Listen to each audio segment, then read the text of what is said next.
নমস্কার, বিবেকচিত্র থেকে আবার চলে এলাম। রামকৃষ্ণ কথামৃত থেকে কিছু কথা। ঠাকুরকে একজন প্রশ্ন করছেন, আচ্ছা ঠাকুর, তো দেখুন মানুষের এত ধনী দরিদ্র, কেউ সুখী কেউ খুশি, কারুর এত কষ্ট, এইগুলো কেন হয়? সবাই তো ঈশ্বরের অংশ আপনি বলেন।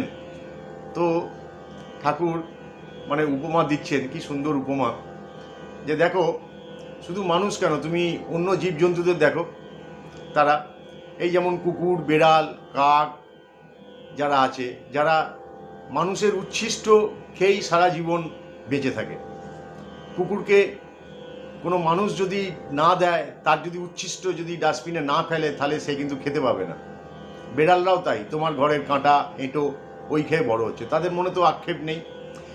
যে মানুষ বেশি চিন্তা করে তারই এইসব ব্যাধিগুলো আসে।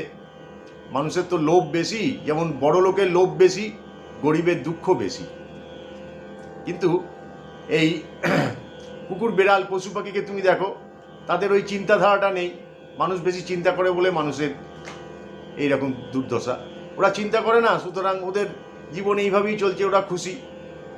কি সুন্দর উপমা দিয়ে ঠাকুর বললেন। যেমন গাছরাও প্রত্যেকে, সব গাছে কি ভালো ফল হয়, ভালো ফুল হয়? কত তো বন বাজারে গাছ আছে, তাদের তো কেটে সাফ করে দেয়, কিন্তু ভালো ফলের বা ফলাহার বা ফুল যেখানে সেখানে কাটে।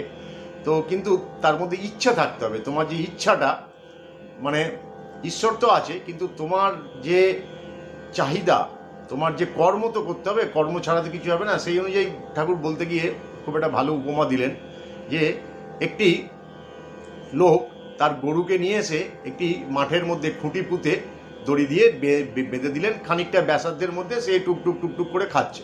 আচ্ছা, এইবার তার যখন খাওয়া ওই জায়গাটা পুরো ঘাস ছাপা হয়ে গেল, তার দূরে একটু বড় বড় ঘাস আছে, কিন্তু সে তো চেষ্টা করছে যেতে, কিন্তু সে তো যেতে পারছে না। মণি সেটা দূর থেকে দেখছে। মণি দূর থেকে দেখছে, সে এলো, এসে আবার চারটে ঘাট আবার খুলে দিল দড়ির।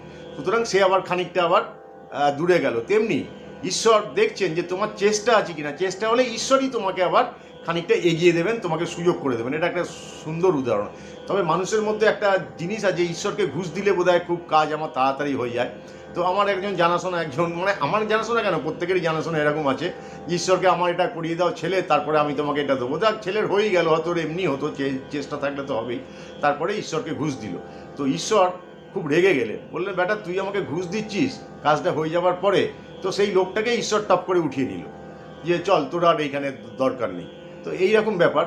তো খুব রামকৃষ্ণদেব খুব সুন্দর করে বলেছেন। জয়।